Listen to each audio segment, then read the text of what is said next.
13 வயது மாணவியை பாலியல் வன்கொடுமை செய்த காவலாளி, 21 வயதிலிருந்து அங்கு வேலை பார்ப்பவர், உடனே எப்படி அவரை குற்றம் சொல்ல முடியும் என அமைச்சர் கீதா ஜீவன் நேற்று குற்றவாளிக்கு ஆதரவாக பேசினார்.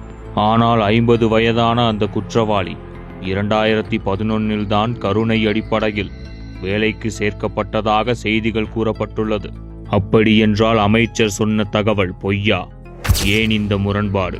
அழுகிய முட்டையை கருப்பு மை கலர் என்று பச்சையாக பொய் சொன்னவர் கீதா ஜீவன் இதில் மட்டும் உண்மையா சொல்வார்?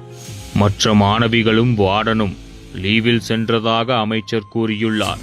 தந்தையை இழந்து 5 நாட்களுக்கு முன்புதான் விடுதியில் சேர்ந்த சிறுமியை தனியாக விட்டுவிட்டு வார்டன் எப்படி லீவில் போனார்?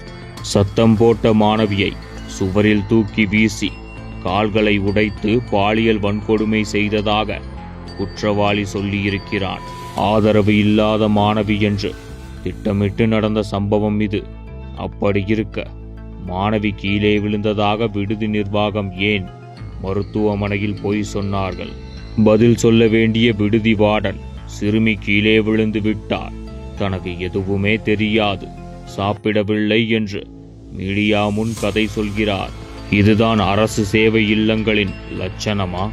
அண்ணா பல்கலைக்கழக வளாகத்தில் வைத்து மாணவி பாலியல் வன்கொடுமை செய்யப்பட்ட கேவலம் அரங்கேறியும் ஸ்டாலின் அரசு திருந்தவில்லையா? அந்த சம்பவத்திலும் இப்படித்தான் அமைச்சரும் கமிஷனரும் மாற்றி மாற்றி முன்னுக்கு பின் முரணாக தகவல்களை கூறினார்கள். சில நாட்களுக்கு முன்பு ராணிப்பேட்டையில் 80 வயது பாட்டியை கீழே தள்ளி தரதரவென்று இழுத்து சென்று பாலியல் வன்கொடுமை செய்யப்பட்டு கொலை செய்யப்பட்டார். நாமக்கல்லில் நேற்று 4 வயது குழந்தைக்கு பாலியல் தொல்லை நடந்துள்ளது. 4 வயது சிறுமி முதல் 80 வயது பாட்டி வரை தினமும் பாலியல் வன்கொடுமை செய்யப்படுகிறார்கள். 2ஆம் முறையாக அரசு வளாகத்திலேயே நடந்துள்ள இந்த பாலியல் வன்கொடுமைக்கு அப்பா ஸ்டாலின் என்ன பதில் சொல்ல போகிறார்?